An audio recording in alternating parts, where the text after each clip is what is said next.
اول کلام باب بجا شیخا فکا وقات کچل گودر نج بنی خطیب گریان قولوا دي ديار بكر بسر قلت تمام وهذا كشني المدري عهد بي ويل مني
مشير سليمان أقران داود وزيبا بجتيزان بإي صافنا بإي دحت أخايا كل ما جاء بمرا بالخدي جاء غابتان وعشيرة الشيخ لرأي سالي في رأيك يجب إخلاصنا بي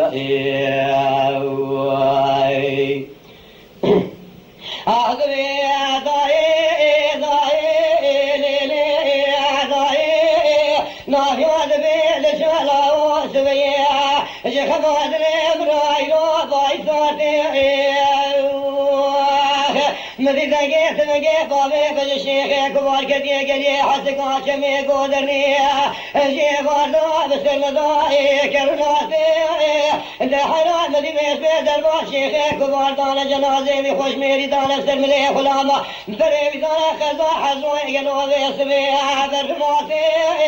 ولا حيفا من عيب كشنا بابي بج الشيخ كبار حيفا متيب حيفيج القوري تركا عاشوت في الشيخ كبار جنازة بابي بج بري دان عاد بهاتي البكر نوبر سراح حكماتي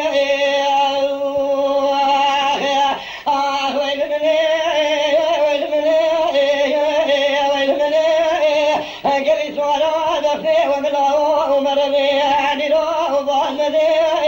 مريض خلكينا كل واحد لاوي قدي ما خرابات الرميانة ديرو برا خبني كوني كافر وبسم ولا كل حالي بتي كوني كافر وبسم ولا حالي بتي وني تلقى بابي بجفر وادي سبيس بيس ولا فرمدي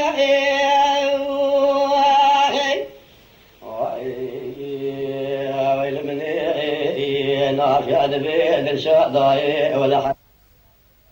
مضى كلك ما شيء وسوي بقلب قلوه سريع مطرافي عند شير ومشير يسلي وان يقران حتى يبالي بجنبت جاجرا سافنا بي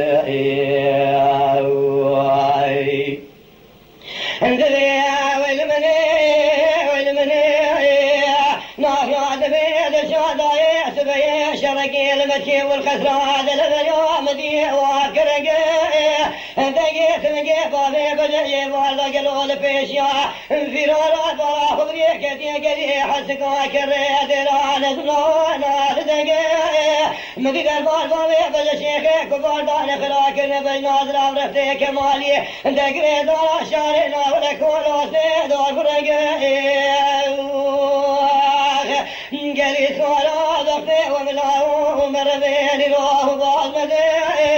وني تلقى بابي بجسورني مالا شيخ وسي دلا شيخ كبار سواري فرمدي